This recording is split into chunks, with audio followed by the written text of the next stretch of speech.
In the heart of America's farmland, where golden wheat fields stretch endlessly under azure skies, a simple act of kindness is about to change two lives forever. James Miller has worked his family's struggling farm for 20 years, his calloused, and telling stories of countless dawns and dusks spent nurturing the land. When he spots a well-dressed woman limping through his fields one scorching afternoon, he does what comes naturally. He helps. But this isn't just any lost traveler. Behind her designer clothes and tearful gratitude lies a secret that could transform his world. She's someone who could buy his farm 100 times over, yet finds herself touched by the authentic humanity she's been missing all her life. What happens when genuine kindness meets someone who's never known it without strings attached? Before we jump back in, tell us where you're tuning in from. And if this story touches you, make sure you're subscribed, because tomorrow I've saved something extra special for you. The old pocket watch hadn't kept proper time in years, but James Miller wound it every morning anyway. It was ritual now, muscle memory guiding his fingers across the worn brass surface as dawn painted his kitchen window in watercolor hues.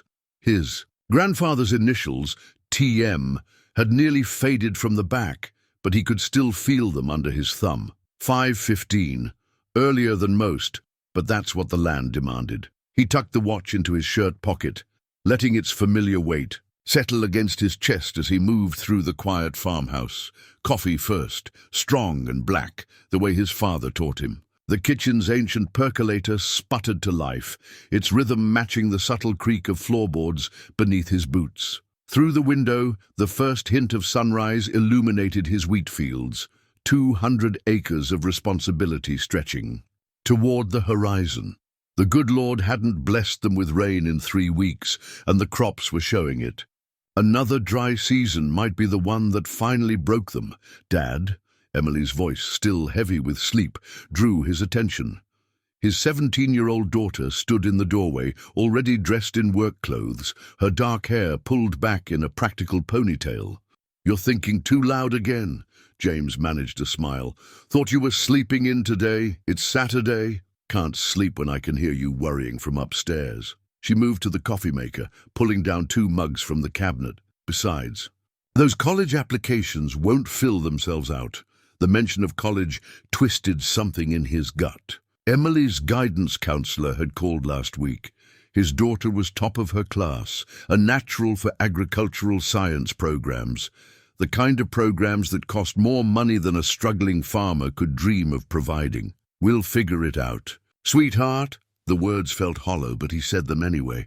"We always do." Emily poured their coffee, adding just a touch of cream to hers, a luxury he'd never deny her, even when the bills piled up. "I know, Dad.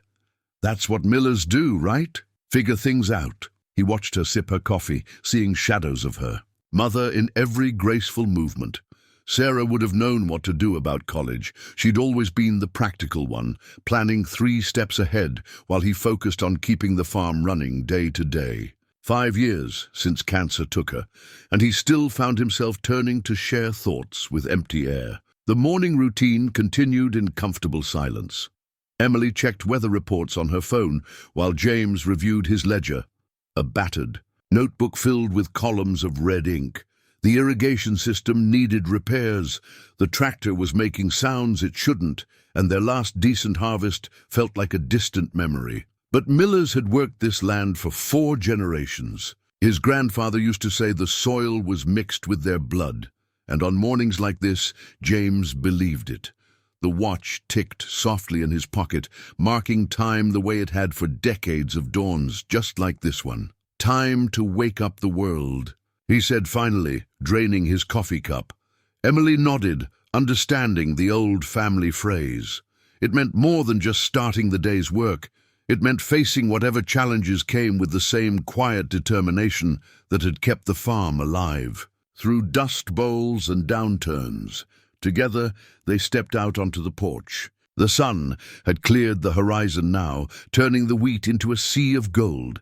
For a moment, standing there with his daughter, James could almost believe everything would work out. Then the distant groan of the failing irrigation pump reached his ears. and reality settled back in. But Miller's faced reality head-on, always had, always would. He patted the pocket watch, drawing strength from its presence, and started down the porch steps. There was work to be done, and no amount of worry would get it done faster. The irrigation pipe gave way with a sound like a gunshot, sending a geyser of precious water into the dawn sky. James dropped his wrench and jumped back, but not quickly enough to avoid the spray. In seconds, his workshirt was soaked through. The weight of the water, a cruel reminder of how much they needed every drop. "Dad!" Emily's voice carried across the field as she ran toward him, toolbox bouncing against her leg. "I heard it from the barn." "Stay back," he warned, already moving to the main valve.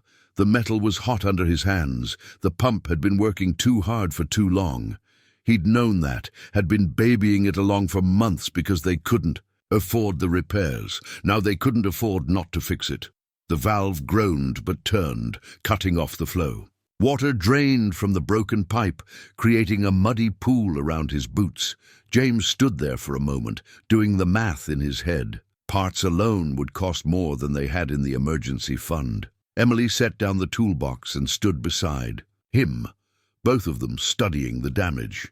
"We could try that JB Weld stuff again," she suggested, but her voice lacked conviction. They both knew temporary fixes wouldn't cut it anymore. "Go ahead and call Pete at the supply store," James said, pulling off his wet shirt and using it to wipe his face. "See if he'll let us add it to the tab." Emily hesitated. "Dad, I heard him tell Mrs. Henderson last week he's not extending any more credit to anyone. Times are tight all over." The morning sun was climbing higher, promising another scorcher. Without irrigation, the wheat would wither within days. James pulled the pocket watch from his sodden shirt. It had survived the spray, just as it had survived 4 generations of farming mishaps.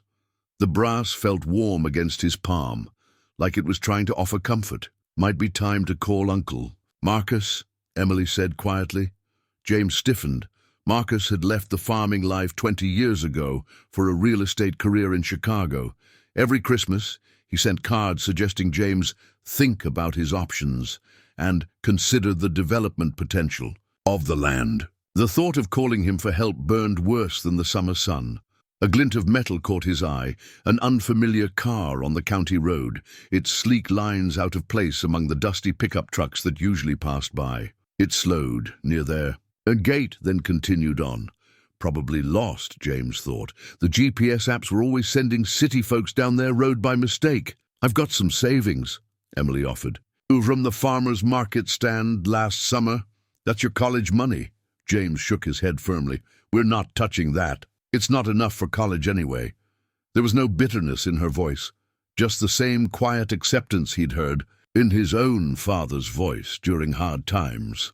At least this way it could help save the farm. The broken pipe dripped steadily, each drop representing dollars they didn't have.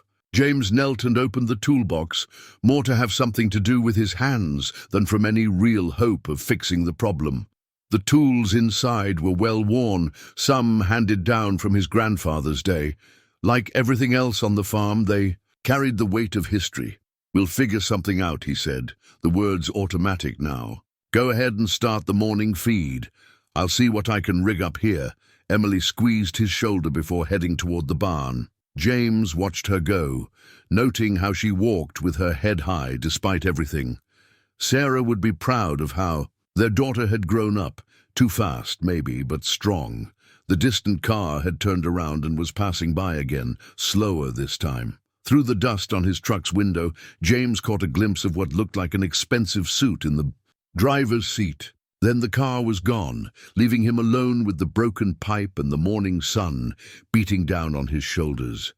He pulled a wrench from the toolbox, its familiar weight offering no solutions, but at least giving him a place to start.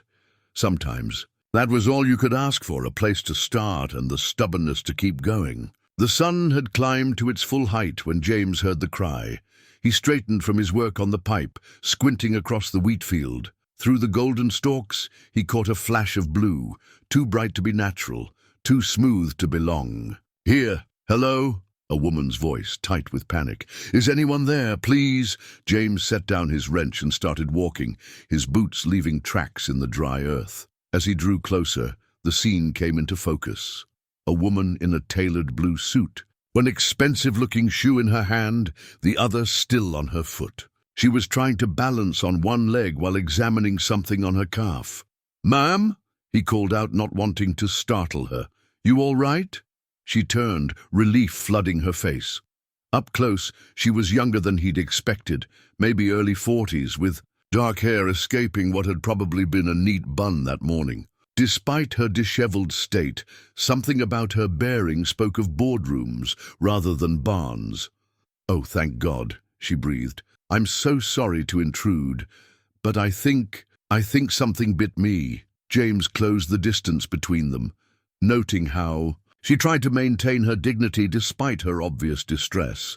"Let's have a look. I'm James Miller. This is my farm you've wandered onto." "Alexandra," she said, wobbling slightly. "Alexandra Bennett.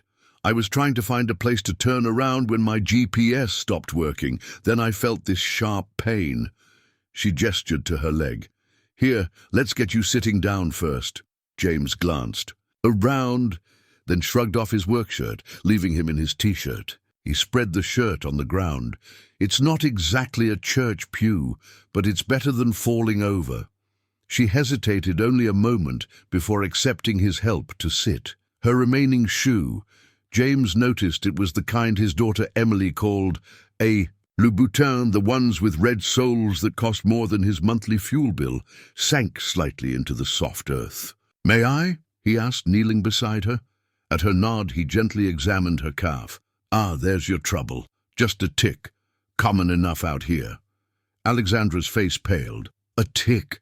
Like Lyme disease tick?" "Not this kind," James assured her, keeping his voice calm. "But we should get it out proper all the same. I can help if you'd like, or we can call Doc Stevens in town." "You," she said quickly. "Please, if you know how." James nodded, pulling out his pocket knife. "My daughter gets them. Sometimes working in the fields. The trick is to be gentle, get the head and all." He opened the small blade and carefully positioned it against her skin. "Try to stay still." Alexandra watched, her manicured hands gripping the fabric of his work shirt beneath her. James worked with the same steady patience he used for delicate farm equipment, easing the tick out with practiced skill. When it was done, he wrapped it in a leaf and crushed it under his boot. "There now," he said, straightening up. "Let's get you somewhere more comfortable and clean that spot properly." He offered his hand. Alexandra took it, then stumbled as she tried to stand. Her removed shoe dangled from her other hand, its pristine red sole now smudged with farm dirt. "I'm sorry," she said, laughing shakily. "I must look a mess. This isn't exactly how I plan my morning." "Life rarely asks our permission before changing our plans," James said, steadying her. "My house is just over that rise. We've got a nice shaded porch, cold water, and a first aid kit. No need to apologize." Something in her expression shifted. At his words, a vulnerability flickering across her features. That's very kind of you, Mr. Miller." "James," he corrected, helping her navigate the uneven ground. "Mr. Miller was my father, and he'd have done the same thing." They made their way slowly through the wheat field, Alexandra holding onto his arm for support. From the corner of his eye, James saw Emily watching from the barn doorway, her expression curious. He gave her a small nod, their signal that everything was okay. "You know," Alexandra said as they walked, her voice steadier now, "this is the first time in a very long time that someone has helped me without checking their phone to Google who I am first." James chuckled. "Out here, ma'am, what matters is what kind of person you are, not what kind of phone you have. Though I admit those are mighty fine shoes for farm walking." Her answering laugh held a note of something that sounded almost like relief. Behind them, her muddied Louboutin heel marked their path through the wheat, a small sign of how far she'd already come from her usual world. The old porch swing creaked softly as Alexandra settled into it, her stockinged feet a stark contrast to the weathered wood beneath them. James emerged from the house, carrying two mismatched mugs, steam rising from both. The chipped porcelain, one Sarah's favorite, with faded roses around the rim, he handed to their guest. "It's just plain tea," he said, lowering himself into the wooden rocker nearby, "but my wife always said it tastes better in this cup." Something about the shape of it. Alexandra wrapped her fingers around the mug, studying its worn pattern. "Used, too," she said softly. "You said used to say." James nodded, appreciating how she'd caught the tense, how she didn't shy away from it. 5 years this October. Cancer, I'm sorry. The words were simple, genuine, not the automatic response he usually got. She took a sip of tea, then smiled slightly. She was right about the cup. Emily appeared in the screen door, carrying the first aid kit and a damp cloth. She'd brushed her hair, James noticed, and changed into a clean shirt. "Here you go, Dad. I checked on that pipe again. It's still holding with the temporary fix." "Thank ye. You, sweetheart." James took the supplies, making quick work of cleaning Alexandra's tick bite. As he worked, Emily lingered on the porch, clearly curious about their unusual visitor. "You must be proud," Alexandra said, watching Emily head back to her chores. "She carries herself like someone who knows her worth." "Her mother's influence," James replied, but pleasure warmed his voice. "Emily's got her heart set on agricultural science at the State University. Smart as a whip, too." Something flickered in Alexandra's eyes, recognition maybe. Agricultural science? That's a growing field. Sustainable farming practices are becoming crucial for... She caught herself, taking another sip of tea. "Sorry. Sometimes I forget not everyone wants to hear market projections over morning tea." James leaned back in his rocker, studying her. "You know, most folks who end up lost on my farm don't typically discuss agricultural market trends." A smile touched her lips. "Most folks who help lost strangers don't typically make them feel so at home." She traced the rim of the chipped and cup with one finger. "It's nice, actually, being somewhere where no one expects anything from you."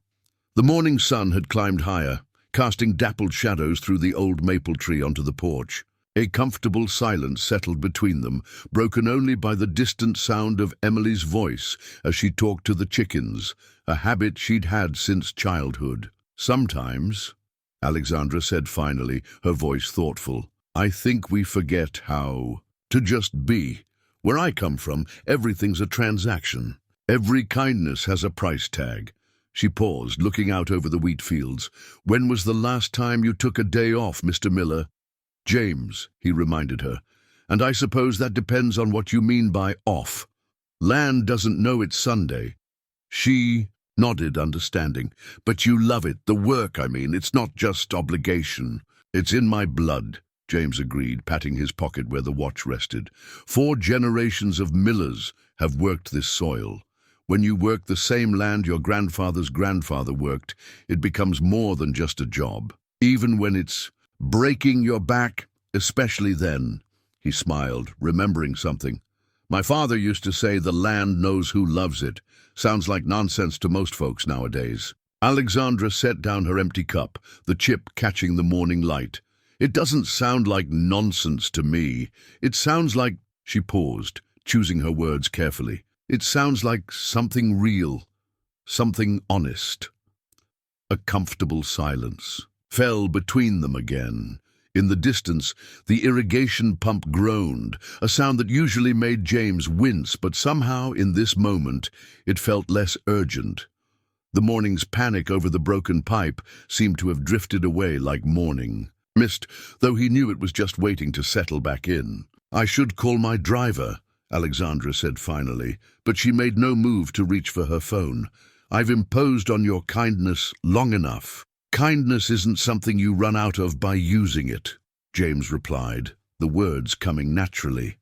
"My mother used to say that." Alexandra's eyes met his, and something passed between them, recognition, perhaps, of how rare these simple, genuine moments were. The chipped teacup sat between them on the small porch table, ordinary and imperfect, yet somehow more valuable for its flaws. Emily couldn't resist Googling their visitor's name that evening, her phone's glow illuminating her face as she sat at the kitchen table. The newspaper article that popped up made her nearly drop her device. Alexandra Bennett, CEO of Bennett Agricultural Technologies, revolutionizes sustainable farming, the headline proclaimed.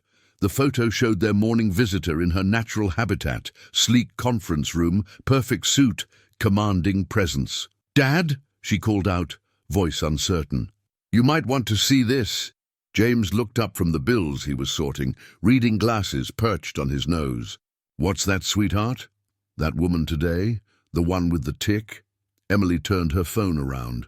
"She's kind of a big deal." James squinted at the screen, taking in the image of Alexandra standing before a massive corporate logo. The article detailed Bennett Agricultural Technologies' breakthrough irrigation systems, their market dominance, their billionaire CEO's vision for transforming modern farming. His mind went back to her sitting on his porch in stockinged feet, drinking tea from Sarah's chipped cup. "Well," he said finally, removing his glasses, "that explains the shoes." "Dad, she could buy our whole county if she wanted to." Emily scrolled through more articles. She was just named one of the most influential women in agriculture. Her company's developing drought-resistant wheat strains that could change everything for farms like ours. James thought about how Alexandra had watched his fields, how knowledgeable she'd been about agricultural science. Explains a few other things too. And we gave her Lipton tea in Mom's old cup. Emily's voice held a mix of horror and amusement. "Good tea is good tea," James replied, returning to his bills. "Doesn't matter what cup it's in or who's drinking it." But Emily wasn't finished. "She's been all over the news lately. There's this whole thing about her pushing back against corporate farming operations, supporting independent farmers instead." She paused, reading further. "Dad, her company's offering grants for sustainable farming initiatives, full funding for infrastructure upgrades, new equipment, everything." James looked up sharply. "Emily!" She recognized his tone, the one that meant she was crossing into dangerous territory. "I'm just saying, if she liked you, she wasn't here as a CEO," James interrupted gently. "She was here as someone who needed help. That's all it was, and that's all it needed to be." Emily set down her phone, studying her father. "But what if it could be more? What if this is one of those moments Grandpa used to talk about, when opportunity comes, dressed as coincidence?" The evening light filtered through the kitchen window, casting long shadows across the scattered bills on the table. The irrigation repair estimate sat on top, its number far too large for their current reality. James picked up Sarah's old ledger, where he still kept their accounts the way she had. Neat columns, telling an increasingly difficult story. "Sometimes kindness is just kindness," he said finally. "It doesn't always have to lead somewhere." "But sometimes it does," Emily persisted, softer now. "Sometimes it leads exactly where you need to go, even if you weren't looking for the path." James smiled at his daughter's wisdom, so much like her mother's. The newspaper article glowed on Emily's phone screen, Alexandra's professional smile a sharp contrast to the genuine one she'd shared on their porch. He wondered if she'd known that they would eventually discover who she was, or if she'd simply been enjoying the rare peace, or being treated like anyone else. "You know what your mother would say about all this?" he asked, running a finger along the ledger's worn edge. Emily's expression softened. "She'd say we're both right. That kindness is its own reward, but only a fool ignores a blessing when it walks right up and introduces itself." James chuckled. "Getting pretty good at channeling her, aren't you?" "Had a good teacher." Emily stood, kissing his cheek, before heading upstairs. She paused in the doorway. "Just think about it, Dad. Sometimes help comes from unexpected places. Mom taught me that too." Left alone in the kitchen, James picked up Emily's phone, studying Alexandra's photograph. In the image, she stood straight-backed and confident, every inch the powerful CEO, but he remembered how she'd looked on his porch, relieved, perhaps, to set that weight aside for a moment. The article praised her business acumen, her strategic brilliance, her market insights, Not a word about how she took her tea, or how genuine her laugh had sounded when she talked about his daughter's spirit. He set the phone down, turning back to his bills. But his mind kept drifting to that morning, to simple kindness and chipped teacups, to paths not looked for, but found all the same. 3 days later, the sound of tires on gravel drew James from his work in the barn. A sleek black car had pulled up to the farmhouse, different from the one Alexandra had been driving before. But somehow, he knew it was her. He wiped his hands on his work jeans and waited, watching as she emerged from the back seat. This time she wore a simple blouse and tailored slacks, dressed down by her standards, he suspected, but still looking every inch the CEO Emily's research had revealed. Her-to-be, in her hand, she carried a leather portfolio bearing her company's logo in understated gold. "Mr. Miller," she called out, then caught herself. "James, I hope I'm not interrupting." "Just finishing up some repairs," he replied, noting how she navigated the uneven ground more confidently now, though still in shoes that cost more than his monthly mortgage. "No ticks this time, I trust?" Her laugh carried across the yard. "No, though I did check thoroughly before getting out of the car." She reached him, extending her hand. "I wanted to thank you properly for your help the other day." James shook her hand, noting how she met his eyes directly, professional stance softening slightly. "No thanks needed, but I reckon that's not why you're here with that fancy portfolio." "Always direct," she smiled, but there was nervousness beneath it.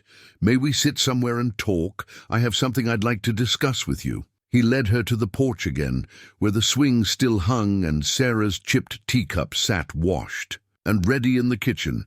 But this time, Alexandra remained standing, opening her portfolio on the small table between them. "First, I want to apologize for not being entirely forthcoming about who I was," she began.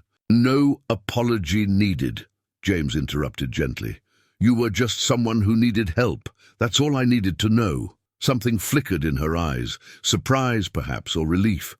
She pulled a business card from her portfolio, its golden embossing, catching the afternoon light. "Nevertheless, I should properly introduce myself. Alexandra Bennett, CEO of Bennett Agricultural Technologies." She paused, then added softly, "Though I must admit, I preferred just being Alexandra on your porch." James took the card, its weight substantial in his hands. "Fancy title, but titles don't change who people are at heart." "No," she agreed, "they don't, which is why I'm here." She drew a breath. "Your daughter, Emily, she wants to study agricultural science, yes?" James tensed slightly. "She does, though I'm not sure how that's relevant." "It's relevant because I've spent the last 3 days thinking about something you said, about the land knowing who loves it." Alexandra spread several documents on the table. "Your family has farmed this land for 4 generations. You understand, something that many of my colleagues, with all their degrees and market analyses, don't, that sustainable farming isn't just about technology. It's about connection, history, love." She pulled out another document, this one bearing both their names. "I have a proposal for you, James. A partnership. Bennett Agricultural Technologies would provide full modernization of your irrigation systems, new equipment and funding for Emily's education. In return, your farm would become our premier testing ground for sustainable farming practices, combining your generational knowledge with our technological innovations." James stared at the document, his throat tight. "Ms. Bennett, Alexandra," she corrected, echoing his own words from days before. "And please, let me finish. This isn't charity, this is business, smart business." But she hesitated, then continued more softly. "It's also something else. That day on your porch, drinking tea from a chipped cup, was the first time in years I felt real, connected to what actually matters in this work." She pulled out one final document, a personal letter handwritten on expensive stationery. "This is separate from the business proposal. It's a personal offer from me to you, the chance to build something together that could help thousands of family farms like yours. No strings, no corporate politics, just 2 people who understand that some things are worth more than money." The afternoon sun painted long shadows across the porch, and somewhere in the distance, Emily was singing to herself as she worked. James thought about his grandfather's watch, about Sarah's teacup, about generations of millers working this land. Then he looked at Alexandra, not the CEO, but the woman who had sat on his porch and understood the value of imperfect things. "That's quite a business card you've got there," he said finally, picking up the golden embossed card again. "But I think I liked you better when you were just a lost traveler who needed help with a tick." Alexandra's professional facade cracked slightly, a genuine smile breaking through. "So did I, James, so did I." Long after Alexandra's car had disappeared down the dusty road, James sat at his kitchen table, staring at the deed to his farm. The yellow document had lived in the same drawer for decades, taken out only when necessary, its creases deep and familiar. His grandfather's signature sprawled across the bottom, bold and certain, while his father's name was printed carefully below it, and finally his own. Emily found him there as evening settled in, the deed spread before him like a map to some uncertain future. She set a fresh cup of coffee by his elbow, then settled into Sarah's old chair. "I saw her car," she said quietly, "the fancy black one." James nodded, tracing the property lines on the deed with one weathered finger. "She made us an offer. And you're afraid accepting it would be letting them down." Emily didn't need to specify who them meant. The generations of millers whose sacrifices were recorded in every fence post and furrow of their land. "Your grandfather used to say a miller's word and a miller's land were the same thing," James said, looking up at his daughter. "Sacred things, not to be given away lightly." Emily reached across the table, her hand covering his. "But she's not asking us to give it away, is she? She's asking us to help it grow." James smiled, despite himself. "When did you get so wise? Must be all that Miller blood." She squeezed his hand. "Dad, I saw the proposal she left. Full modernization, new equipment, my college tuition." She paused, choosing her words carefully. "But more than that, I saw how she looked at you." "Emily, no, hear me out. She looked at you the way Mom used to look at this land, like she saw something precious that needed protecting." Emily stood, moving to the window. "Remember what Mom always said about pride." James closed his eyes, hearing Sarah's voice as clearly as if she were still with them. "Pride's what makes you stand tall, but it's also what can keep you from reaching out when you're falling. And are we falling, Dad?" The question hung in the air between them. James looked at the deed again, thinking of the irrigation pipe held, together with prayers and patches, the tractor that needed replacing, the college acceptance letter Emily had hidden in her dresser drawer because she didn't want him to worry about the tuition. "Your mother also used to say that sometimes God sends help wearing strange shoes," he said finally, managing a small smile. Emily laughed. "Well, those were definitely strange shoes. Pretty sure they cost more than our truck." The evening light was fading, casting long shadows across the deed's aged surface. James thought about Alexandra's words, about connection, about things worth more than money, about building something together. "Did I ever tell you about the day your grandfather handed me this deed?" he asked, smoothing the document's worn corners. "I was about your age, full of big plans for modernizing everything. He listened to all my ideas, then told me something I never forgot." Emily leaned against the counter, a pose so like her mother's, it made his heart ache. "What did he say?" "He said, 'Son, this land doesn't belong to us. We belong to it. Every change you make it with that in mind.'" James looked up at his daughter. "I've been sitting here wondering what he'd think about all this. About Bennett, agricultural technologies and their fancy proposals. And I realized something. Every miller who's worked this land has had to make hard choices to keep it alive. Your great-grandfather switched from cotton to wheat when the market changed. Your grandfather took out loans to buy that first tractor when everyone else was still using horses." He stood, carefully folding the deed. "Maybe this is our hard choice." Emily moved to hug him, and for a moment they stood in silence. The weight of generations settling around them like a familiar blanket. Besides, James added, his voice lighter, I have a feeling Alexandra Bennett isn't interested in changing what makes this place special. She just wants to help it survive. You called her Alexandra, Emily noted, pulling back with a knowing smile. James tucked the deed into his shirt pocket, next to his grandfather's watch. That's her name, isn't it? Uh-huh. Emily's smile widened. You know, Mom would have liked her. Someone who sees the value in old things, in doing things the right way, instead of the easy way. Outside, the evening birds were calling, their songs unchanged by time or circumstance.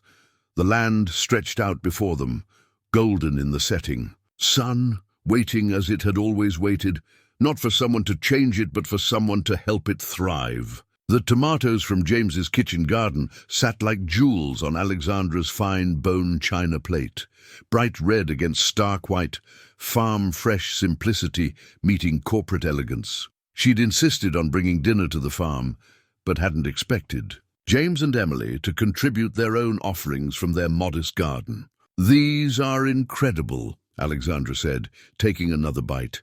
I can't remember the last time I had tomatoes that actually tasted like tomatoes. James smiled, watching her balance on one of their old kitchen chairs in her designer dress.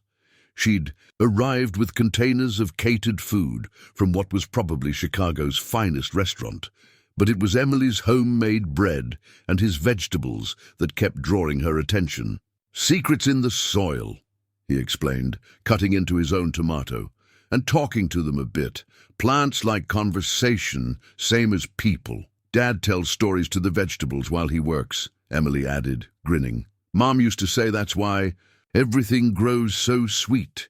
They're trying to live up to his tales. Alexandra set down her fork, something soft crossing her features. You know, we spend millions on agricultural research, developing the perfect growing conditions, and here you are, telling stories to tomatoes. She shook her head, smiling. Maybe we should add that to the research protocols. The evening light streamed through the kitchen window, catching the mix of elegant catering containers and humble farm dishes spread across the worn table. Emily had insisted on using their best plates, a wedding gift to Sarah from her mother, alongside Alexandra's fine china, creating an odd but somehow fitting harmony. Speaking of protocols, Alexandra continued, reaching for her briefcase, but James held up a hand. Business after dinner, he said firmly. My father always said good food deserves your full attention. Even fancy Chicago food, he added with a wink. Alexandra paused, then closed her briefcase. Your father sounds like a wise man. He was, James agreed. Would have loved this moment, his simple farm vegetables sharing a plate with food that probably costs more than our monthly grain. Shipment. The vegetables are winning, Alexandra admitted, spearing another tomato, though I should probably be offended on my chef's behalf. Emily, who had been quietly observing their exchange, suddenly stood. We should show her the sunset spot, Dad. You know, where Mum used to take her evening tea. James glanced at Alexandra's elegant dress and heels.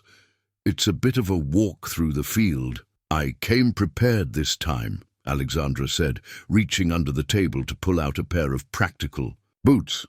After the tick incident, I did some shopping, though I have to admit, the sales girl at Nordstrom was a bit confused by my request for authentic farm footwear. The laughter that followed felt natural, bridging the gap between their worlds as surely as the shared meal had done. They waited, while Alexandra changed into her boots, then headed out into the evening air, Emily leading the way through the wheat field. The sunset spot was nothing fancy, just an old wooden bench Sarah had placed atop a small rise years ago. But from there, you could see the entire farm painted in the day's dying light, golden wheat rippling like waves all the way to the horizon. Oh, Alexandra breathed as they reached it. This is something money can't buy, Emily suggested. Gently. Exactly. Alexandra stood for a moment, taking in the view. You know, I've seen farms all over the world, massive operations with the latest technology, perfectly optimized growing conditions. But this, She gestured at the landscape before them. "This feels real in a way they never did," James watched. Her face as she absorbed the scene, noting how the sunset softened her professional exterior, bringing back echoes of the woman who'd sat on his porch drinking tea from a chipped cup. "Real things usually aren't perfect," he said quietly, "but maybe that's what makes them valuable." Alexandra turned to look at him, understanding passing between them. Behind them, Emily discreetly wandered off to check on her garden, leaving them alone with the setting sun and all the possibilities it painted across the evening sky. "When I was little," Alexandra said after a moment, "my grandfather had a small vegetable garden. Nothing like this, just a few plants behind our house in the suburbs. But he loved it. Used to say you could taste the care that went into growing. And things."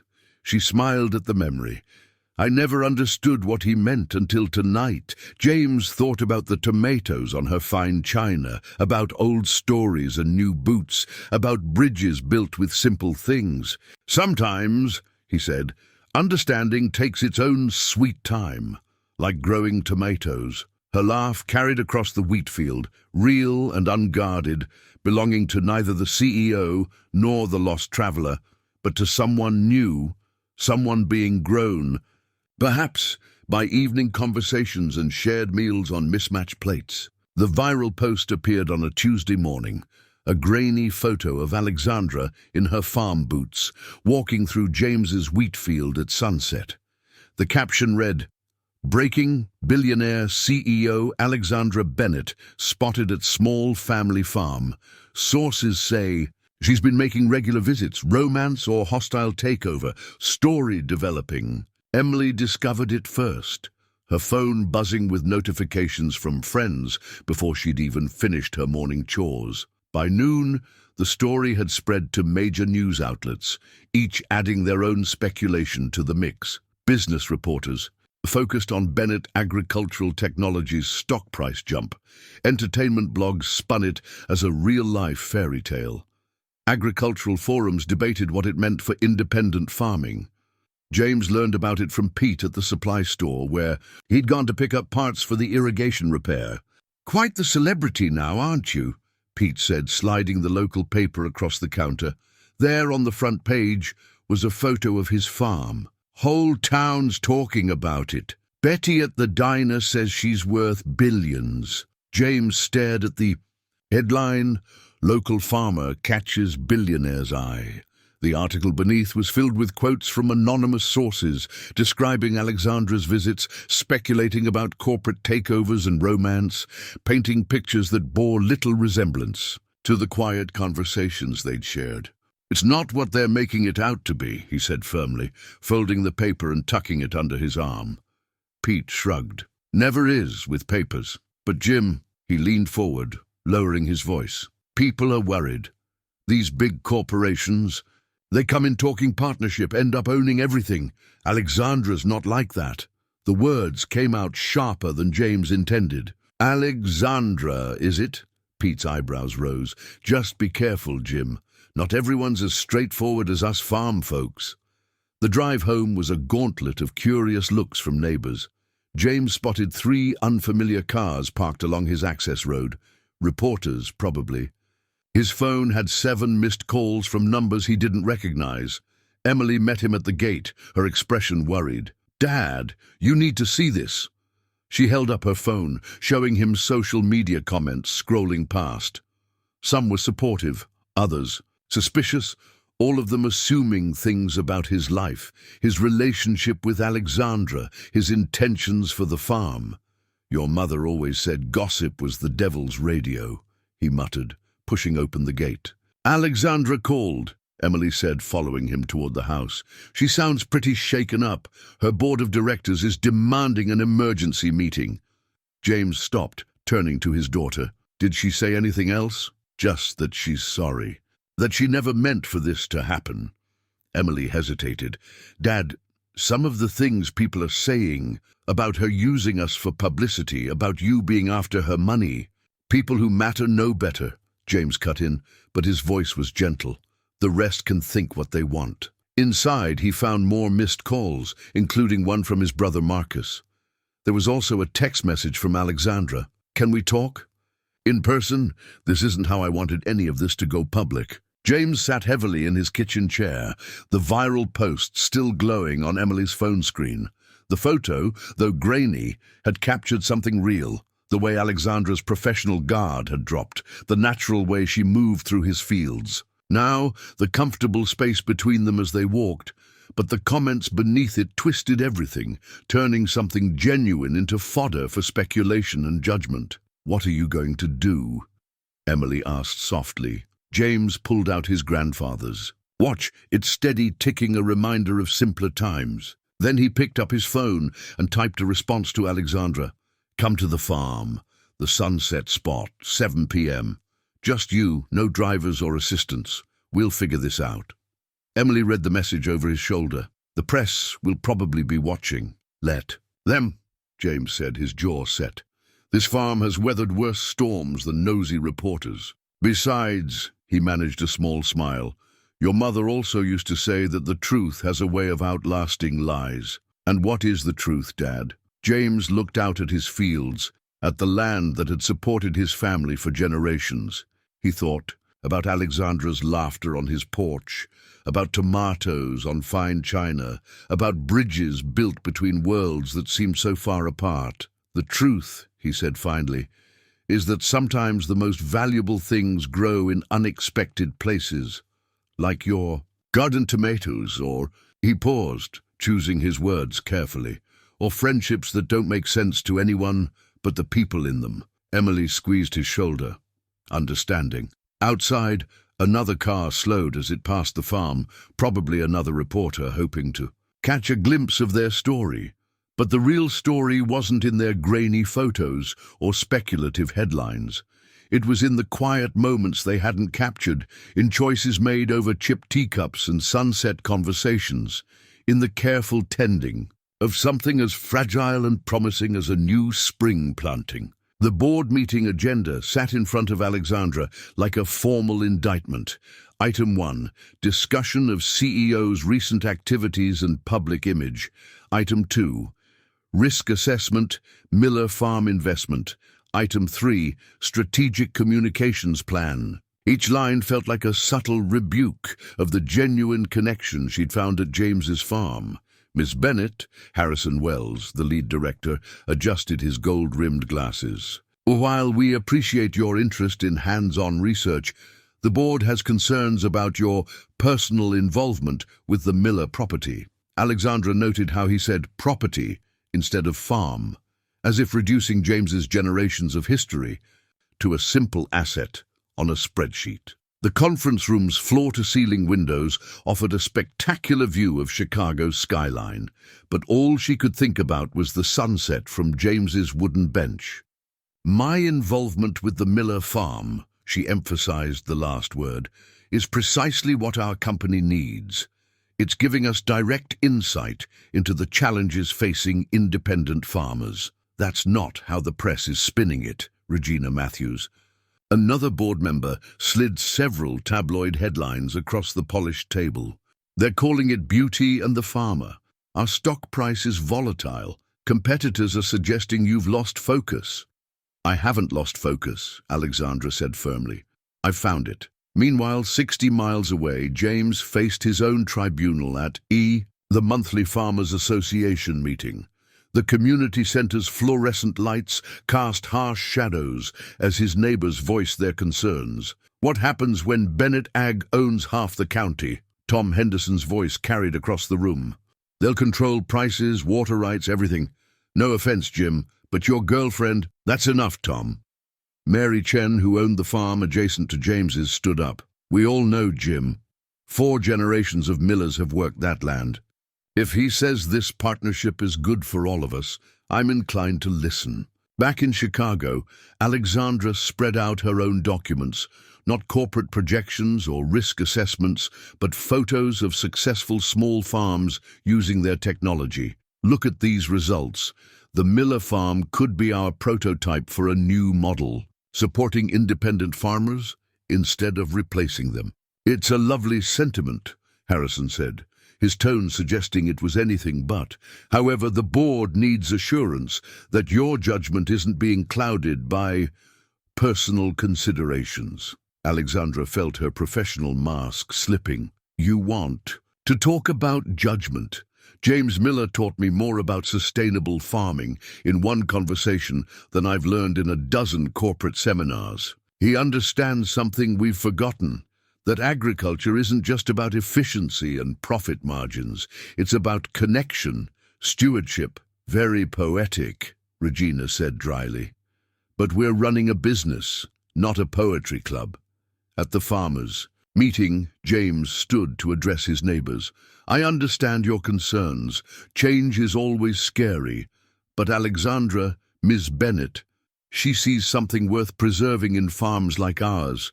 She's offering us a chance to survive without selling our souls. And what does she want in return? Someone called out. James thought about Alexandra in her farm boots, listening intently as he explained his irrigation methods, about her genuine delight in simple tomatoes and sunset views. She wants a partner, he said simply, someone who knows the land, who can help bridge the gap between corporate technology and farming tradition. The Chicago boardroom had grown tense. Alexandra could feel years of carefully cultivated professional relationships straining under the weight of her conviction. But when she spoke again, her voice was steady. You're right, we are running a business, and right now our business is at a crossroads. We can continue trying to replace traditional farming with corporate automation, or we can become partners in preservation. The Miller farm isn't just a test case, it's a blueprint for our future. She stood, gathering her papers.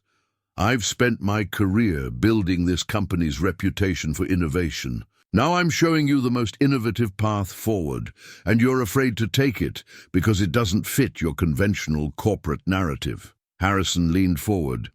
Alexandra, be reasonable. Your reputation— My reputation, she interrupted, is built on recognizing opportunities others miss. That's what I'm doing now. If the board doesn't trust my judgment on this, perhaps we should discuss my position more broadly. The threat hung in the air like summer lightning. Alexandra had never used her position as leverage before, had built her career on collaboration and consensus, but some things she was discovering were worth fighting for. In the community center, the debate continued, but James noticed Mary Chen nodding thoughtfully at his words, saw others beginning to consider the possibilities. Change was coming to their community one way or another. The question was whether they'd help shape it or be shaped by it. The agenda on Alexandra's boardroom table remained unfinished, its corporate formality a stark contrast to the real conversations happening on both sides of the rural-urban divide. Sometimes, she reflected, the most important decisions couldn't be captured in meeting minutes or strategic plans. They happened in small moments of trust, in choices made when genuine connection confronted conventional wisdom. 2 keys lay on the wooden bench at the sunset spot, one silver, one brass. The silver key was to Alexandra's penthouse office in Chicago, symbol of everything she'd built over the last 20 years. The brass key was to James's farmhouse, worn, smooth by generations of Miller hands. The board gave me an ultimatum, Alexandra said quietly, watching the evening light play across the metal surfaces. Either I step back from personal involvement with the Miller Farm project, let the corporate team handle everything. She paused, gathering herself. Or I step down as CEO. James sat beside her, close enough to feel her tension but not touching. The evening wind rustled through the wheat, carrying the familiar scent of earth and growing things. And what does stepping back mean exactly? No more personal visits, no more sunset talks or garden tomatoes. Her laugh held no humor. Apparently, a CEO sharing meals with a contract farmer doesn't project the right corporate image. Contract farmer, James repeated softly. That's all I'd be. That's all you should have been. Alexandra turned to face him. Just another partnership agreement, another piece of the corporate strategy. Instead, she gestured at the farm. Around them, at the place that had become more than just a business opportunity. The keys caught the last rays of sunlight, casting small shadows across the weathered wood. James thought about the weight of legacy. His family's, hers, the ones they were creating with every choice they made. Emily got her college acceptance letter yesterday, he said, seemingly changing the subject. Full scholarship to the agricultural science program. She was too excited to keep it secret anymore. Alexandra's face lit up. James, that's wonderful. She'll be brilliant. She will. He smiled, pride mixing with something deeper. You know what she said? She said watching you these past months showed her that being true to yourself is more important than meeting others' expectations. Wise girl. Alexandra's voice wavered slightly. Though at the moment, I'm not sure if I'm being true to myself. Or just selfish. The board isn't entirely wrong. My involvement here has complicated things. Simple isn't always better, James replied. My grandfather used to say the strongest crops are the ones that have to fight a little for their place. In the world, they sat in comfortable silence, watching the sun sink lower. The brass key caught the light, its worn surface telling stories of countless doors opened and closed, of choices made and remade with each generation. You know, Alexandra said finally, I've been CEO so long, I almost forgot who Alexandra was without the title. Then I got lost on a farm, got a tick bite, and drank tea from a chipped cup. She picked up the silver key, its modern lines stark against her palm. And for the first time in years, I felt like myself. James nodded, understanding. The land has a way of stripping things down to what's real. No room for pretense when you're pulling ticks or picking tomatoes. The board wants an answer by tomorrow morning. Alexandra set the silver key down again. They've already drafted a press release about my strategic decision to focus on global initiatives. And what does Alexandra want? Not the CEO, just Alexandra. She turned to him, her professional mask falling away completely. I want to build something real, something that helps people like Emily see a future in farming, something that bridges the gap between your world and mine. She touched the brass key gently. I want more sunsets and honest conversations and meals that matter, even if it costs you that fancy office. The office was getting a bit lonely anyway. She managed a small smile. Too far from the tomatoes. James reached over, his weathered hand covering hers where it rested on the bench. The keys lay forgotten between them as the last light painted the wheat field gold. Tomorrow would bring its own challenges, press releases and board meetings, community gossip and corporate politics.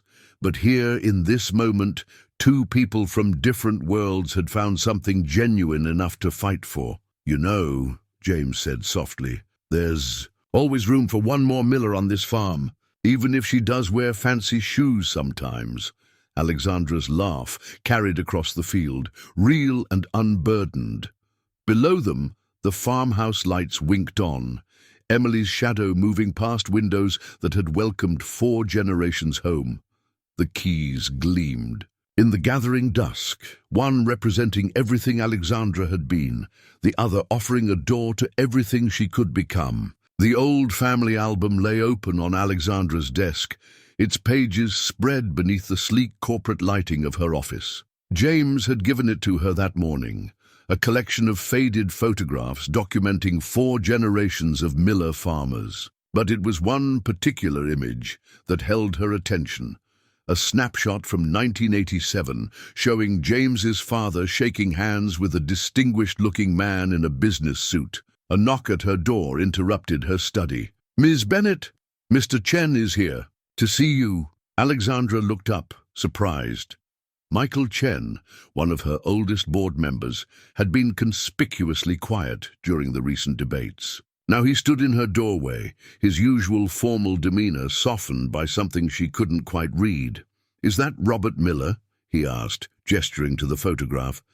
James's father. Yes. How did you... Because that man in the suit is my father. Michael moved closer, studying the image. He was the regional agricultural bank manager back then. Always said Robert Miller was the most honest farmer he'd ever met. When the drought of '88 hit, Dad approved loans for dozens of farms based solely on Robert's word about which ones were worth backing. Alexandra sat back, pieces clicking into place. Mary Chen, who owns the farm next to James, my cousin. Michael smiled slightly. Our family has been watching your Miller farm project with considerable interest, perhaps more than you realized. He pulled out his phone, showing her a group text from Mary. It was a photo of James at the Farmers Association meeting, defending their partnership. The community's coming around, Michael said. They trust the Miller name, and more importantly, they trust what they've seen developing between you two. Alexandra touched the old photograph gently. The board has been so focused on corporate optics that they've missed the bigger picture. Michael straightened, his business persona returning. I've called an emergency session for this afternoon. I think it's time they heard a different perspective on family legacies and long-term vision. Across town, Emily was having her own revelation while giving Alexandra's niece Angela a tour of the farm. The 25-year-old corporate analyst had shown up unannounced, claiming she needed to understand the facts on the ground. So this is where Aunt Alex has been disappearing too? Angela said, watching James repair a fence with practiced ease. You know, I haven't seen her smile like that in years, the way she does in those photos everyone's sharing. Emily handed her a fresh tomato from the garden. Sometimes the simplest things mean the most. Angela bit into the tomato, her eyes widening. Oh my God, I usually hate tomatoes, but this is amazing. She looked around the farm with new understanding. You know, I've been running numbers for the board, trying to quantify the potential return on investment here. But I don't think they're measuring the right things. What do you mean? They're calculating square footage and crop yields, but they should be looking at how many family farms we could save, how much generational knowledge we could preserve. She pulled out her tablet. Help me understand your father's methods. I want to build a different kind of presentation for the board. Back in her office, Alexandra was still studying the old photograph when her assistant rushed in. Ma'am, you need to see this. Mary Chen just posted a statement online, and it's going viral. The post was simple but powerful. A series of photographs showing the history of cooperation between local farms, interspersed with recent images of Alexandra working alongside James. The caption read, "Some see a corporate takeover.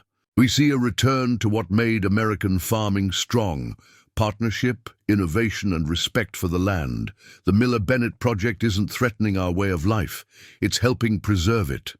The comment section was filling with support from other farming communities, agricultural experts, and even some of Alexandra's industry peers. The narrative was shifting, transformed by the power of genuine connection and shared history. Michael Chen smiled at her surprise. You know, my father always said farming was about more than just growing crops. It was about growing relationships, trust, community. He touched the old photograph. Looks like you and James Miller figured that out all on your own. Alexandra looked at the family album, at the generations of Millers who had worked the land with integrity and vision. She thought about James's weathered hands and gentle wisdom, about Emily's dreams and Angela's newfound understanding. Sometimes, allies came from unexpected places, drawn together by the simple power of doing things right. We did, she said softly. Now we just have to help others see it too. The blueprint spread across James's kitchen table was unlike any farming diagram he'd ever seen. Traditional field layouts merged with cutting-edge technology sketches, his handwritten notes on soil management, interweaving with Alexandra's precise technical specifications. It was a visual representation of their partnership, old wisdom and new innovation finding common ground. See here, James traced a section with his weathered finger, where the creek bed runs through the south field. Your irrigation sensors would work better if we adjusted them to the natural water flow patterns my grandfather mapped out 50 years ago. Alexandra leaned closer, her designer jacket brushing against his flannel shirt. And if we integrate that with our AI weather monitoring system, She quickly annotated the margin. "James, this is brilliant. We're not just upgrading a farm, we're creating a whole new approach to sustainable agriculture." Emily and Angela sat across the table, the younger women sharing knowing looks at their elders' enthusiasm. Emily had contributed her own research on soil biology, while Angela's business analytics helped translate farming wisdom into corporate language. "The best part," Angela said, tapping her tablet, "is how scalable this is. Each farm could maintain its unique character while implementing these hybrid solutions. It's not about replacing tradition, it's about enhancing it." James watched Alexandra's face as she absorbed the plans they'd created together. Gone was the corporate mask she'd worn at their first meeting, replaced by genuine excitement that made her look years younger. She caught him looking and smiled, understanding passing between them. "You know what this reminds me of?" she said softly. "That first cup of tea we shared. How something simple and authentic can be exactly what's needed." Emily rolled her eyes, good-naturedly. "Dad, are you going to tell the teacup story at every planning meeting?" "Probably," James admitted, grinning. "Some things are worth repeating." The blueprint before them had started as a simple sketch 2 weeks ago, born from a sunset conversation about combining James's generational knowledge with Alexandra's technological resources. Now it had grown into something larger, a vision for preserving family farms across the country. "The board meeting is tomorrow," Alexandra said, straightening. "But for the first time, I'm not worried. This isn't just about us anymore. It's about showing there's a better way forward." James nodded, studying the detailed plans. The irrigation system he'd been unable to repair months ago would soon be replaced with something that honored the past while embracing the future. Like everything else in their unexpected partnership, it was about finding the right balance. "My father used to say, every generation has to find its own way of keeping the land alive," he mused. "Maybe this is ours." Angela's tablet chimed with another message from the corporate office. "The initial investor feedback is incredibly positive. They're calling it revolutionary and authentically progressive." She looked up with a smile. "Do I notice none of them mention how it all started with a tick bite? Some details are better left out of the official record." Alexandra laughed, but her hand found James's under the table, squeezing gently. The evening light streamed through the kitchen window, illuminating their blueprint for the future. It wasn't just a farm plan anymore. It was a bridge between worlds, a path forward that preserved what mattered while embracing necessary change. Emily stood to make fresh coffee, pausing to look back at the scene. Her father and Alexandra bent over their shared vision, Angela translating their ideas into corporate strategies, the family farm on the cusp of transformation. The blueprint between them was more than paper and ink. It was proof that the most powerful innovations often grew from the simplest acts of kindness. "You know," she said, echoing her mother's favorite phrase, "sometimes the best plans are written in pencil, so life can help with the edits." James and Alexandra looked up at her words, then at each other, recognition flowing between them. Their story had started with a simple act of helping a stranger, grown through shared meals and sunset conversations, and blossomed into something neither of them could have planned. Now that very unexpectedness was becoming their strength, showing others that the future of farming didn't have to mean choosing between tradition and progress. It could mean finding the courage to write new blueprints, ones that made room for both. The small crystal vial of soil sat prominently on the sleek conference table, looking as out of place as James felt in his best flannel shirt among the sea of business suits. Alexandra had insisted on having the presentation in the farm's restored barn rather than the corporate boardroom, with both the board members and local farmers in attendance. Now that simple vial of earth had everyone's attention. "What you're looking at," Alexandra began, standing tall in her compromise outfit of a tailored blazer and practical boots, "isn't just soil. It's 4 generations of agricultural knowledge, enhanced by cutting-edge technology. It's the future of farming, rooted in respect for the past. The barn's old wood gleamed with fresh polish, local farmers filling one side while board members occupied the other. Through the open doors, James's wheat fields stretched toward the horizon, a living backdrop to their presentation. Mr. Miller. Harrison Wells adjusted his gold-rimmed glasses. You're suggesting that your traditional methods can improve our technological systems? James stepped forward, picking up the soil vial. This earth has been worked by my family for nearly a century. We learned its rhythms, its needs, its potential. What Alexandra and I are proposing is combining that generational knowledge with your innovations. Emily and Angela, manning the digital presentation, brought up side-by-side yield projections. Our pilot program, Angela explained, shows a 40% increase in sustainable crop production when we integrate traditional farming wisdom with Bennett's technology. But more importantly, Emily added, her voice clear and confident, it keeps family farms viable. It preserves the human element that industrial agriculture often overlooks. Mary Chen stood up from the farmers section. We've watched this partnership develop, seen how it's about more than just business. She faced the board directly. When Alexandra Bennett first started visiting the Miller farm, some of us were skeptical, but we've seen something remarkable grow here. And I'm not just talking about the crops. Alexandra moved to stand beside James, their shoulders nearly touching. The future of agriculture isn't about corporate takeovers or forcing out family farms. It's about partnership, innovation guided by experience, progress that preserves what matters. She nodded to Emily, who brought up images of similar farms across the country. We've already had inquiries from dozens of family farms wanting to participate in this program. They see what we've created here. A way to keep their legacy alive while embracing necessary change. James held up the vial of soil, letting sunlight catch its rich darkness. My grandfather used to say, you can't grow anything worthwhile without getting your hands dirty. Alexandra's taught me that sometimes the best growth comes from letting new ideas take root in well-tended soil. Regina Matthews, who had been Alexandra's strongest critic on the board, studied the yield projections carefully. These numbers are impressive, but what guarantees this can be replicated elsewhere? Because it's not about replication, Alexandra answered. It's about adaptation.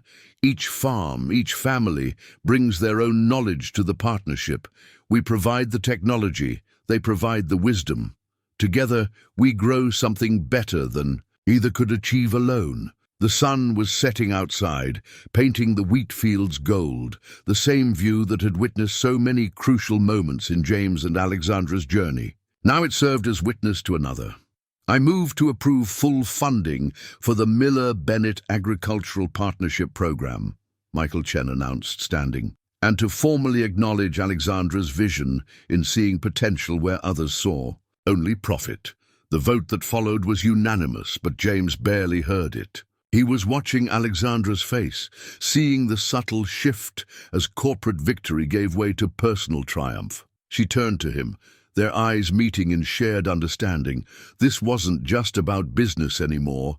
It was about building bridges, preserving legacies, growing futures. Emily stepped forward, taking the soil vial from her father's hands and placing it in a custom display case. Something old, something new, she said softly, echoing her mother's favorite wedding phrase. The best partnerships always need both. The crystal vial caught the last rays of sunlight, earth and light combining to create something beautiful. Just like the unexpected partnership that had begun with a tick bite and a chipped teacup, and had grown into a vision for the future, one that remembered to honor its roots, even as it reached for new horizons. The new farm sign caught the morning light, its carved letters bridging past and future. Miller Heritage Farm, a Bennett Agricultural Technologies partner. Below it, in smaller text, preserving tomorrow's traditions. James stood before it, coffee mug in hand, remembering the old wooden sign his grandfather had carved decades ago.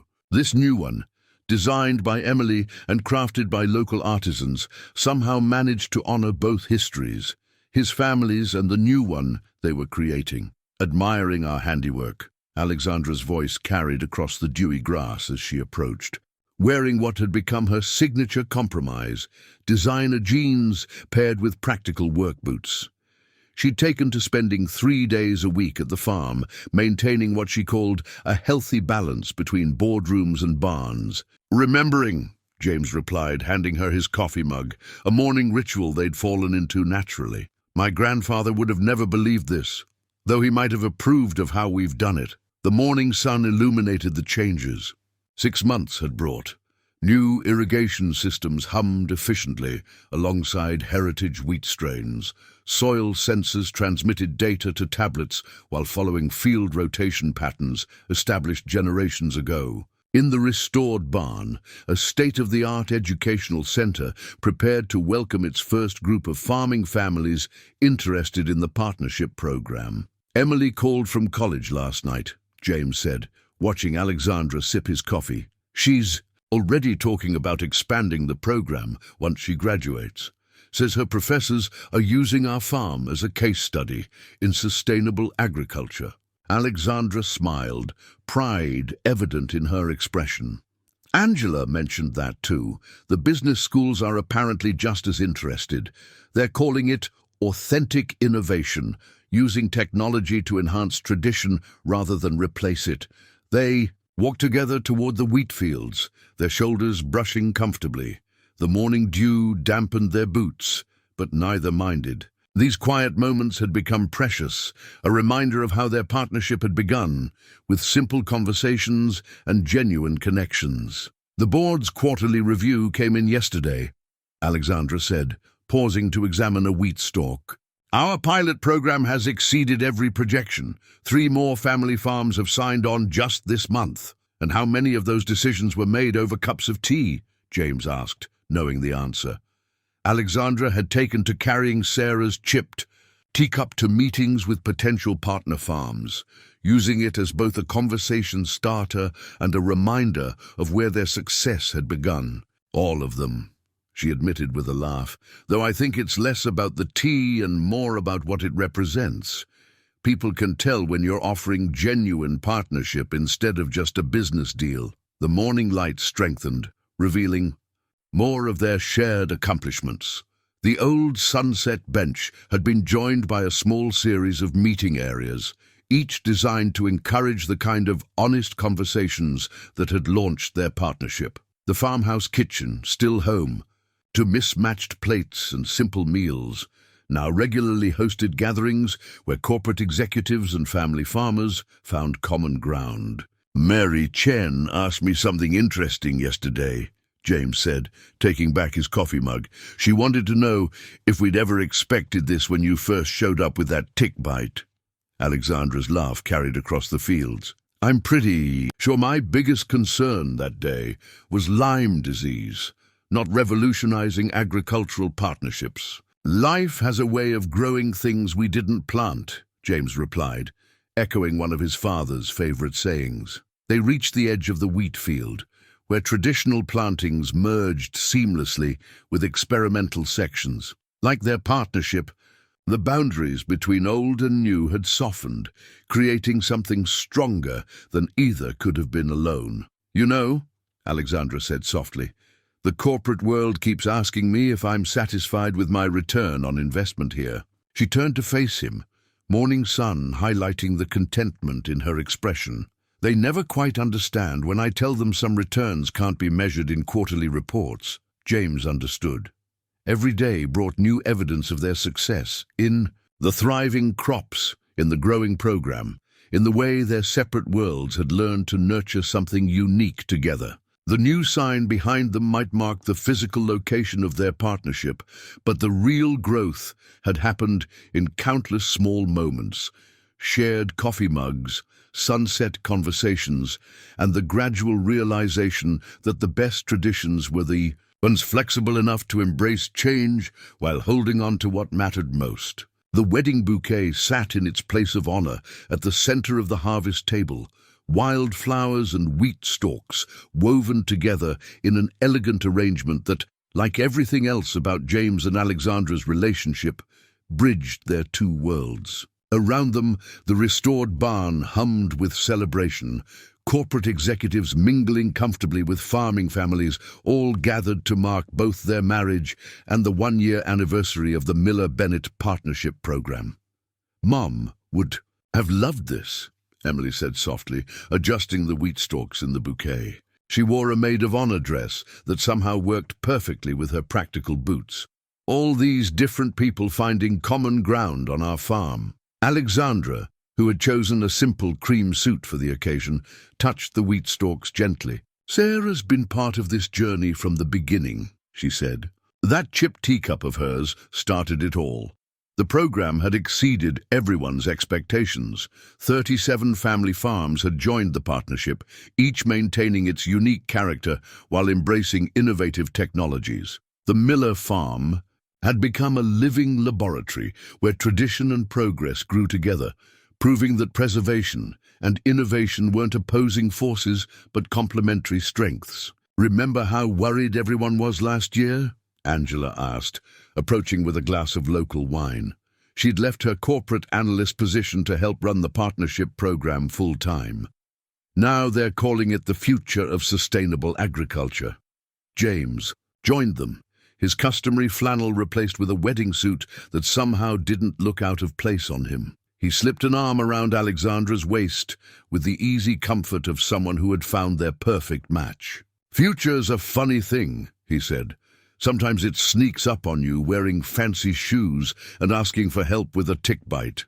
Laughter rippled through their small group, the kind of joy that comes from shared history and understood references. The bouquet caught the evening light streaming through the barn's windows, its wheat stalks golden against the wildflowers. A perfect metaphor for their union. Mary Chen raised her glass in a toast. "To the Miller-Bennett Partnership," she called out, "in all its forms." The gathering responded warmly, corporate directors and farming families alike recognizing the double meaning. Michael Chen, now the program's strongest advocate on the board, added his own words, and to proving that the best growth happens when we're brave enough to plant new seeds in well-tended soil. Alexandra leaned into James's embrace, her CEO persona softened by genuine happiness. "Did you ever think," she whispered, "that helping a lost stranger would lead to all this? Honestly?" James smiled, watching Emily chat animatedly with a group of agricultural science students who had come to study their methods. "I was just hoping to get through that day's irrigation repairs." The bouquet embodied everything their partnership had become. The strength of wheat stalks supporting the beauty of wildflowers, traditional materials crafted into something elegantly modern. Like their program, like their love, it proved that the most beautiful things often grew from unexpected combinations. Through the barn's open doors, the sunset painted their wheat fields in familiar gold, the same view that had witnessed their first real conversation. Now it witnessed something else, a gathering of people who had learned that the future didn't have to erase the past to make progress. "You know what this reminded me of?" Alexandra said, gesturing to their assembled guests. "That first dinner we shared with my fancy catering on your mother's plates. Who knew we were setting the template for our whole future?" James kissed her temples softly. "I think maybe you did. Even then, you saw the value in bringing worlds together." The wheat stalks in the bouquet swayed gently in the evening breeze, strong and resilient, supporting the delicate wildflowers just as tradition and innovation had learned to support each other on their farm. Like love itself, their partnership had grown from the simplest of beginnings into something that transformed everyone it touched. The sunset photo captured 3 generations of the Miller-Bennett family against the backdrop of their wheat fields. James and Alexandra in the center, Emily home from graduate school on the left, and between them, their 2-year-old granddaughter, Sarah, named for the grandmother she'd never met, but whose legacy lived on in every corner of the farm. Little Sarah's red boots were muddy from helping her father, Emily's husband, a fellow agricultural scientist, check the soil sensors. Her dark curls caught the same evening light that had witnessed so many crucial moments in her grandparents' story. In her small hands, she clutched a familiar object, her grandmother Alexandra's old business card, now worn soft around the edges, from being carried in James's pocket all these years. "Tell me again," Emily said, settling onto the old sunset bench with her daughter in her lap. "About the day it all started." Alexandra and James exchanged a knowing look. The story had become family legend, shared at gatherings and celebrations, studied in business schools and agricultural programs. But here, in the gentle evening light, it was simply their story. "Well," James began, his hand finding Alexandra's naturally, "it was a day pretty much like this one. The irrigation system was broken, the bills were piling up, and your mum was worried about college. And I was lost," Alexandra continued, smiling at the memory, "in more ways than one, running from board meetings and expectations, trying to find my way back to something real." Little Sarah snuggled into her mother's embrace, already knowing what came next, but wanting to hear it again. The evening birds called across the wheat fields, their songs unchanged by the decades of progress that had transformed the farm into a model of sustainable agriculture. "Your grandfather," Emily told her daughter, "helped someone just because she needed help. No questions asked, no expectations, just kindness. And your grandmother," James added, winking at Alexandra, "was brave enough to let down her corporate walls and drink tea from a chipped cup." The Miller-Bennett Partnership Program had grown beyond anyone's expectations, spreading across the old country and even internationally. But here, on this farm where it all began, the heart of their success remained simple: genuine connections, respect for tradition, and the courage to let love guide innovation. "You know what my favorite part is?" Emily asked, watching her daughter trace the faded letters on Alexandra's old business card. "How you both chose to be exactly who you were, even when everyone expected you to change." Alexandra laughed softly. "Oh, we changed, but we changed together, and we changed for the better." The sunset painted the scene in familiar gold, touching. The modern solar panels that powered the farm's advanced systems, gilding the heritage wheat that still grew strong in the fields. Like their love, like their vision, the farm had evolved while keeping its soul intact. Little Sarah suddenly pointed to a familiar figure making its way through the wheat. "Daddy!" she called out, spotting her father returning from his evening checks of their experimental crops. "You know," James said, watching his granddaughter run to her father with the same joy he'd once felt seeing Emily greet each new day on the farm. "Your mother was right all along." "About what?" Alexandra asked, though she already knew the answer. "About pride being what makes you stand tall, but also what can keep you from reaching out when you're falling." He squeezed her hand gently. "I'm glad I reached out. I'm glad you stayed." The photo caught this moment too. 4 generations of a family that had bridged worlds, proved that progress didn't have to come at the cost of tradition, showed that the most innovative solutions often grew from the simplest acts of kindness. As the sun set on another day at the Miller-Bennett farm, the wheat fields whispered their ancient songs, mingling with the hum of advanced technology and the laughter of a little girl who would grow up knowing that love, like farming, was about nurturing something bigger than yourself, about planting seeds of kindness and watching them grow into unexpected harvests, about finding home in the space between what was and what could be. And it had all started with a tick, a chipped teacup, and 2 people brave enough to see past their differences to the shared future waiting to take root.